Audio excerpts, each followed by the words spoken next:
கொதிச்சிருச்சு. அரைச்சிட்டு தண்ணியெல்லாம் வடிகட்டி வச்சுப்போம்.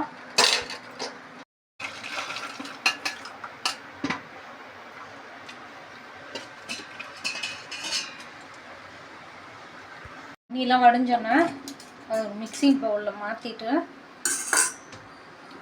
கார்ன்ஃப்ளவரும் கொஞ்சோண்டு சால்ட்டும் போட்டு மிக்ஸ் பண்ணி ஒரு 5 minutes வச்சுட்டு அப்புறம் எண்ணெயில் டீப் ஃப்ரை பண்ணி எடுத்துக்கலாம். எல்லா காலிஃப்ளவர்லேயும் கார்ன்ஃப்ளவர் கோட் ஆகிற மாதிரி நல்லா மிக்ஸ் பண்ணி வச்சுக்கலாம்.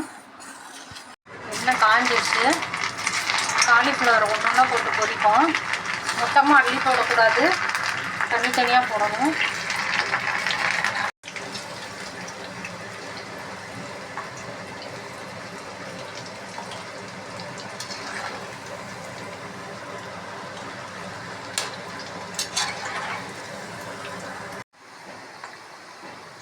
இந்த மாதிரி காலிஃப்ளவரை ஃப்ரை பண்ணி வச்சுக்கோங்க எல்லாத்தையும். மஞ்சூரியனுக்கு பொடியாக கட் பண்ண பூண்டு 5 பல், tomato ketchup, red chilli sauce 1 spoon, soya sauce 1/2 spoon, cornflour 1 spoon, பொடியாக நறுக்கின கொத்தமல்லி கொஞ்சம். கடாயில் 1 ஸ்பூன் எண்ணெய் ஊற்றுறேன், காயட்டும். எண்ணெய் காயறதுக்குனையும் கொஞ்சம் 1/4 டம்ளர் தண்ணி ஊற்றி கார்ன்ஃப்ளவரை நல்லா கரைச்சி வச்சுக்கலாம்.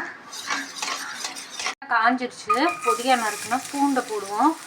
பூண்டை போட்டு நல்லா கோல்டன் ப்ரௌன் ஆகிற வரைக்கும் நல்லா வதக்குவோம். பூண்டு வதங்கிடுச்சு. Soya sauce, red chilli sauce, tomato ketchup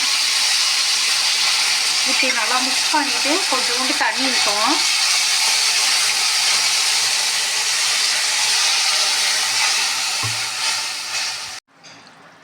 சாஸ்லாம் ஊற்றினது கொதிச்சிருச்சு. கரைச்சி கார்ன்ஃப்ளவர் ஊற்றுறோம். கார்ன்ஃப்ளவர் தேவையான 2 உப்பு போட்டு நல்லா மிக்ஸ் பண்ணிவிட்டு அப்புறம் பொரிச்ச காலிஃப்ளவர் போடணும்.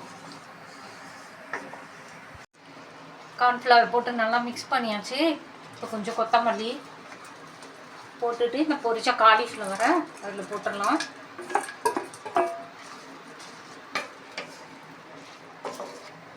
போட்டு நல்லா கலந்துட்டோன்னா காலிஃப்ளவர் மஞ்சூரியன் ரெடி ஆகிடும்.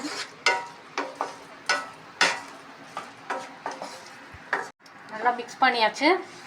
காலிஃப்ளவர் மஞ்சூரியன் சர்வ் பண்ணுறதுக்கு ரெடி. மேலே இன்னும் கொஞ்சம் கொத்தமல்லி போட்டுருக்கேன். ரெடி ஆகிடும். சப்பாத்தி கூட சர்வ் பண்ணுறதுக்கு ரெடி.